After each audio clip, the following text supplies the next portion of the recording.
What I'm really trying to say is that studios continually take away the wrong lesson from every single movie they release. When Barbenheimer happened in the summer of 2023, the studios tried to make things like Saw Patrol and Glicked happen, and I'm sure I'm missing multiple other terrible puns, but the lesson they took away was that people liked puns, not that people liked movies directed by filmmakers who have a vision.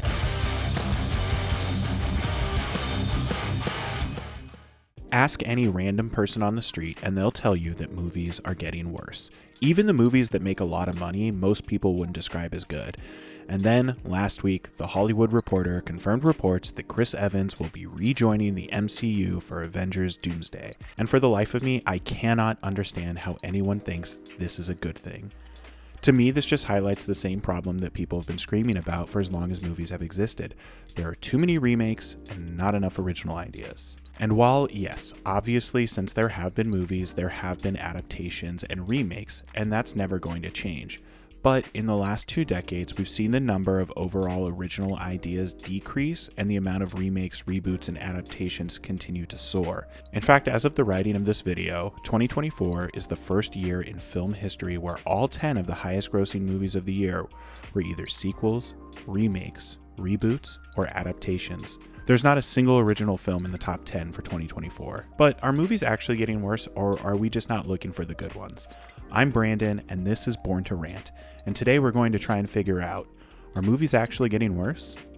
Before we go much further, let me get it out of the way. I like Chris Evans. I think he's a really incredible actor, but his post-MCU career has essentially been a string of terrible MCU-esque straight-to-streaming action comedy. Knives Out really had me convinced he was going to do some great stuff now that he was done with Marvel, and instead we get movies like Red One and Ghosted. I also don't think movies overall are getting worse. I think big-budget blockbusters specifically are getting worse. Over the last 5 years or so, we've seen studios really double down on the idea of cinematic universes, to the point that they're now also all starting to mess with multiverses and trying to bring in legacy characters that we may or may not even care about. And don't get me wrong, I think this worked really well for Spider-Man No Way Home specifically, but really only in the theater. Upon rewatch, the intro of Toby and Andrew both come across super stilted and awkward.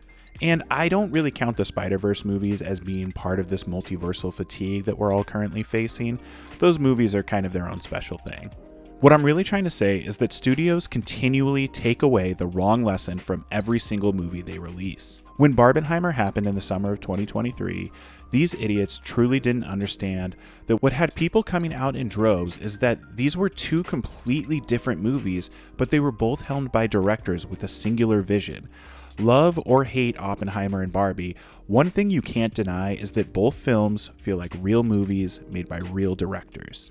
But instead, the studios tried to make things like Saw Patrol and Glicked happen, and I'm sure I'm missing multiple other terrible puns, but the lesson they took away was that people liked puns, not that people liked movies directed by filmmakers who have a vision. Like I said, even the blockbusters that make money, people wouldn't really define as good movies.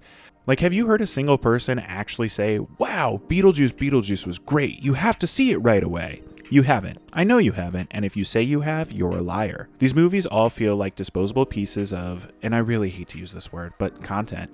Content that was rushed out the door to hit the release date that was determined by shareholders before a script was even finished, because that's exactly what most of them are. The other big thing that Hollywood and blockbuster filmmaking needs to get under control are their budgets. Basic Hollywood accounting dictates that in order for a film to break even, it needs to make roughly 2.5 times its production budget. This takes into account all of the marketing and various fee-splitting costs that happen when promoting a movie. So for example, let's look at the biggest flop of 2024, which was Megalopolis. And oh boy, Megalopolis is technically a movie, and that's really all I can say about it.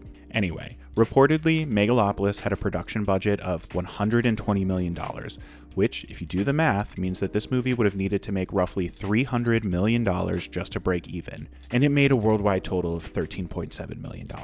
And look, Megalopolis is a bit of an outlier in this conversation, since it wasn't financed by a major studio, but instead director Francis Ford Coppola sold off a large portion of his wine empire to finance this passion project.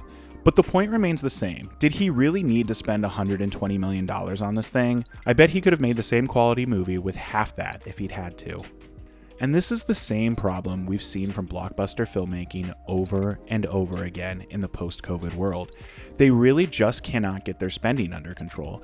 For some reason, they seem to be convinced that the days of multiple billion-dollar grossing movies a year will make a return, and I think the sad truth is that that's just not going to happen. I've been saying for years that it feels like we're headed toward a 1960s-style revolution in filmmaking where smaller, more intimate movies are the ones that people come out to see, not the big-budget Hollywood spectacles. We've seen all the spectacle we can take.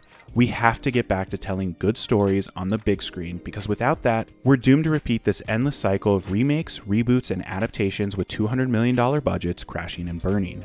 So, is the revolution here? Not quite. But I really do think we're getting there. This year alone, we've seen so many smaller independent films really make big waves across the culture. Movies like Dee Dee, Honora, The Substance, Longlegs, and Strange Darling all enjoyed a nice bit of critical praise this year, and I think each of those movies will have long legs when it comes to finding an audience, because I don't think a lot of these movies have been widely available to folks quite yet. So I live in Los Angeles, I'm pretty spoiled. I saw all of the movies I just listed in theaters with Honora, Longlegs, and Strange Darling. I even got to see them projected on 35mm film. Like I said, I'm spoiled. But I'm also from an incredibly small town, so I know how hard it can be to find these smaller independent movies when they first come out.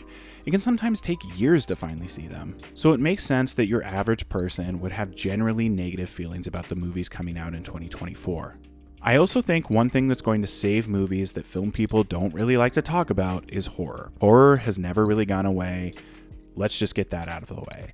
But its popularity definitely ebbs and flows over time. But it feels like we're in a new age of horror with the Terrifiers series, Longlegs, The Substance, and Heretic all doing incredibly well this year. Like I said, horror is one of those genres that film people like to turn their nose up at, but the fact is that so many of our greatest directors got their start in horror or horror-adjacent projects. It's a genre that breeds creativity, and this is something that's only going to continue as we move forward. And just a real quick aside, I'm definitely going to make a video on that topic in the future, so stay tuned for that. Already, Osgood Perkins has gone from doing small, artistic horror movies to next year he has The Monkey coming out, which looks to be a total slapstick bloodfest. I feel like it'll probably do pretty well with the audience, so long as Osgood can ignore some of his more pretentious instincts.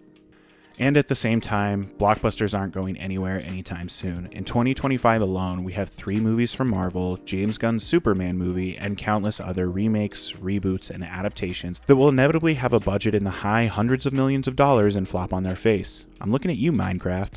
I honestly didn't think it was possible, but 2024 somehow ended up being a worse year for movies financially than 2023. And I'm so curious to see if this trend continues in 2025. I kinda think it will. I don't think there's any way in hell that Captain America Brave New World is any good. Same goes for Thunderbolts. Even with both movies having stacked casts, I think they're both going to fall straight on their faces. And then in 2026, we'll get Avengers Doomsday, Spider-Man 4, The Batman 2, and Supergirl. It feels like it's never going to end, but then again, it also feels like we're really at the tail end of the moment here. I think before the end of the decade, we're going to see the amount of blockbuster movies dwindle back down to 1 or 2 a year at most, with smaller, more intimate movies making up a bulk of what's being released into theaters. The real question, though, is how much longer can these streaming services keep pumping upwards of $150 million into these straight-to-streaming movies that all just feel like cheap Marvel knockoffs? God, I really hope it's not much longer. But let me know in the comments, what do you think? Are movies getting worse? Will Doomsday be any good? Let me know in the comments, and if you've made it this far into the video, wow, thank you, I love you. Okay, bye-bye.